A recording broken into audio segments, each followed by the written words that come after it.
మేడారం మహాజాత్రలో కీలక ఘట్టం మొదలైంది. ములుగు జిల్లా లక్ష్మీపురం నుంచి పగిడిద్దరాజు, గోవిందరాజులు మేడారానికి బయలుదేరారు.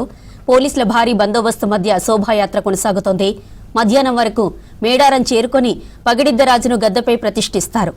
అందుకు సంబంధించిన మరిన్ని డీటెయిల్స్ మా ప్రతినిధి శ్రీధర్ అందిస్తారు. Sridhar, over to you. జాతరలో ప్రత్యేకంగా ఇటు ముందుగా బయలుదేరే దేవుడు ఏదైతే ఉన్నాడో మేడారంకి వచ్చే అయితే పడిగిద్దరాజు ఏదైతే ప్రస్తుతం మేడారం జాతరకు బయలుదేరిన దృశ్యాలు చూస్తున్నాం. ఇక్కడ నుంచి అయితే మొదట పూజలు అందుకొని ఇక్కడ ప్రయాణం ప్రారంభమైంది. ఇది మేడారం వరకు చేరుకుంటుంది. సో దీని గురించి ఇక్కడ పూజారులు ఉన్నారు, వాళ్ళతో మాట్లాడదాం. అన్న చెప్పండి అన్న, ఎట్లా స్టార్ట్ అయింది? ఆసియా ఖండంలోనే అతిపెద్ద గిరిజన జాతర అయినటువంటి శ్రీ సమ్మక్క సారలమ్మ మేడారం జాతరలో భాగంగా పూనుగొండలో కొలువుదీరిన మహబాద్ జిల్లా గంగారం మండలం పూనుగొండలో కొలువుదీరిన శ్రీ పగిడిద్దరాజు నిన్న పెళ్లి కొడుకుగా ముస్తాబాయి లక్ష్మీపురంలో బస చేసి ఈరోజు 8-9 గంటల మధ్యలో మేడారంలో గద్దెల మీద ప్రతిష్ఠించడం జరుగుతుంది. పూనుగొండ నుండి పగిడిద్దరాజు, కన్నెపల్లి నుండి సారలమ్మ, అలా కొండాయి నుండి గోవిందరాజులు మూడు దేవతలు ప్రతిష్ఠించడం జరుగుతుంది. 8-9 గంటల మధ్య ఈ మొత్తం అండి. ఇప్పుడు ఇక్కడ ఉన్న 2 పడిగిద్దరాలతో పాటు 2 ఇంకా ఉన్నాయి కదా జెండాలు, అసలు వాటి గురించి చెప్పండి. ఏమేమి ఉంటాయి వాటి గురించి అంటే పగిడిద్దరాజుకు ఒక సైనికుల్లాగా, ఒక అన్న తమ్ముళ్ళలాగా, తోడు తమ్ముళ్ళు అండి వాళ్ళిద్దరు. వాళ్ళు సేమ్ మన పగిడిద్దరాజు పెద్దవాడు, వాళ్ళిద్దరు అన్న తమ్ముళ్ళు టైపు. మాకు నాటి నుంచి ఆచారం వస్తుందండి అది. వాళ్ళిద్దరు అట్లాగే ఒక బటుల్లేగా అన్నను కాపాడుకుంటూ గద్దెలు చేస్తారు. దాంట్లో సింబల్స్ కానీ ఇవన్నీ ఉంటాయి కదా. సింబల్స్ అంటే మా గొట్టు గోత్రానికి సంబంధించిన మా ఆనాటి తరతరాల నుంచి వచ్చినది. మా తాబేలు, మా ఏనుగు, మా వంశీయుల ఆనాటి పురాతనంలో మా దేవుని కొలిసినటువంటి వాళ్ళ గుర్తులు, మా శిలా పలకాలు అవన్నీ మా ఈ పూర్వీకుల నుంచి అట్లనే ఉన్నాయండి. నిన్న ప్రారంభమైన అంటే ఎప్పటి వరకు చేరుకుంటారు అంటే మనం నిన్న పగిడిద్దరాజును పెళ్లి కొడుకును ముస్తాబు చేయడం అనే మహాఘట్టం అనేది ఆసియా ఖండంలోని అతిపెద్ద జాతర అయినటువంటి సమ్మక్క సారలమ్మ జాతర నిన్న స్టార్ట్ అయిందండి. మన పగిడిద్దరాజును ముస్తాబు చేసుకొని పెళ్లి కొడుకుగా మనం తీసుకురావడం అనేది నిన్న స్టార్ట్ అయింది. ఆ ఘట్టంలో క్రమంలో మనం ఇక్కడ వండుకొని ఇప్పుడు మనం పొద్దున బయలుదేరుతున్నామండి.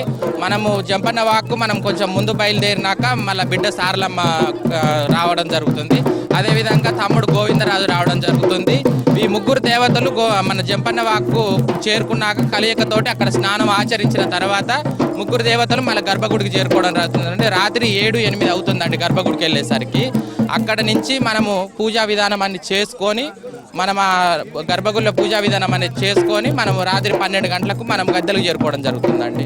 మీరు చెప్పండి, అంటే మొత్తం అంటే ఎట్లా పూజలు ఎట్లా చేస్తుంటారు? ఈ ప్రత్యేకంగా ఇప్పుడు ఈ వస్తున్నప్పుడు కూడా దారిలో అందరు ఊర్లలో ఎట్లా స్వాగతం చెప్తుంటారు? పగిడిద్దరాజు స్వాగతం చెప్పేది అంటే స్వామివారు ఆల్రెడీ పెళ్లి కొడుగా ముస్తాబు చేసి సమ్మక్క భర్త అయినటువంటి పగిడిద్దరాజుని స్వామివారిని పెళ్లి కొడుగా ముస్తాబు చేసి తీసుకురావడం జరుగుతుంది. అదేవిధంగా ఇక్కడ స్వామివారు దాదాపు అంటే మోచంతో ఉన్న భక్తులకు ఏ కోరికలు అయితే కోరుతారో ఆ విధంగా కోరికలు తీర్చడం కోసమే వీళ్ళు ఈ భక్తులు అందరూ ఎగబడి ప్రయాణం అంటే మేము వస్తూ ఉంటే వెంటబడి మీద పడుతూ వస్తూ ఉంటారు. దానికి అనుగుణంగా ఏదైతే కోరుతారో వాళ్ళు అనుకున్న విధానాన్ని బట్టి వాళ్ళైతే పిల్లలు కావాలంటే పిల్లల్ని వేయటము, లేకపోతే సంతానం వల్ల సంతానం కావచ్చు, లేకపోతే కాలు పోయిన వాళ్ళ కాలు తెప్పేయటము, ఏదైనా అనారోగ్యంలో లేకున్నప్పుడు అనారోగ్య పరిస్థితుల్లో వాళ్ళ బాధ సాధకాలు చూసుకునే విధంగానే ఈ రాజువారి స్వామివారిని మొక్కుకోవడం జరుగుతుంది. అదేవిధంగా సమ్మక్క తల్లి దగ్గరికి పోయిన పద్ధతిలో అది అక్కడ సమ్మక్క తల్లి మేము వీటికి తీసుకుపోయిన తర్వాత ఇప్పుడు ఈరోజు బుధవారం సాయంత్రము అక్కడికి వెళ్ళిన తర్వాత మేము పగిడిద్దరాజు, గోవిందరాజులు, కన్నెపల్లి నుంచి సారలమ్మ ఈ 3 దేవతలు గద్దెల మీద చేరుకున్న తర్వాత తెల్లవారి మళ్ళీ బేస్తరం నాడు సమ్మక్కను తీసుకురావడం జరుగుతుంది. అప్పుడు కళ్యాణ మహోత్సవం అనేది జరుగుతుంది. ఆ తర్వాత ఇక్కడ కళ్యాణ మహోత్సవం జరిగిన తర్వాత మళ్ళీ తిరుగు వారంలో మళ్ళీ మేము తిరుగు ప్రయాణం అవుతాం. 31వ తారీఖు తిరుగు ప్రయాణం అవుతాము. తిరుగు ప్రయాణం అయిన తర్వాత మళ్ళీ మేము నాగవెల్లి కార్యక్రమాన్ని చేసుకుంటాము. నాగవెల్లి అంటే మళ్ళీ జాతర జరుపుతుంటాం.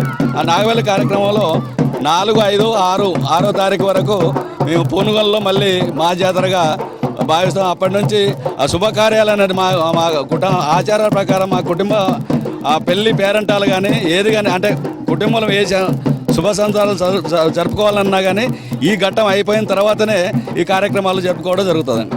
పడిగిద్ద రాజుకు ఈ అయితే మేడారం ప్రయాణంలో భాగంగా గ్రామాల్లో స్వాగతం పలుకుతున్నారు. చాలామంది ఇక్కడ కొబ్బరికాయలు కొట్టడము అయితే అయితే పడిగిద్ద రాజును తీసుకొస్తున్న వారికి అయితే స్వాగతం పలుకుతూ వాటిని పడిగిద్ద రాజును మొక్కే ప్రయత్నం చేస్తున్నారు. చాలామంది భక్తులు మంగళ ఆరాధనలతో స్వాగతం పలుకుతున్నారు. చెప్పమ్మా, ఎట్లా మీరు ప్రతి ఏటా ఇట్లా స్వాగతం పలుకుతున్నారు? అవునండి. వడి బియ్యం, పసుపు, కుంకుమ, హారతి, అగరబత్తులు, కొబ్బరికాయలు, నీళ్లు అన్నీ మంచిగా చేస్తాం దేవునికి. ప్రతి సంవత్సరం పవిత్రాజు మంచిగా జాతర జరుగుతుంది మంచిగా. అక్కడ కూడా పునుగుల్లో కూడా పోతాం, అంత మంచిగా ఉంటుంది. పడిగిద్ద రాజు ప్రయాణం ప్రారంభమైంది. మేడారం జాతరకు సాయంత్రం వరకు చేరుకుంటారు. దీంతో జాతర ఘట్టం ప్రారంభమవుతుంది. అమ్మలు చేరుకునే లోపు పడిగిద్ద రాజు ప్రయాణం నిన్న సాయంత్రం బయలుదేరి గ్రామాల విధిగా మేడారం వైపు వెళ్తుండడంతో గ్రామస్తులంతా కూడా ఈ దారి వెంబడిన గ్రామస్తులంతా కూడా స్వాగతం పలుకుతున్నారు. మనం రాజుతో శ్రీధర్ విష్ణు మేడారం నుండి.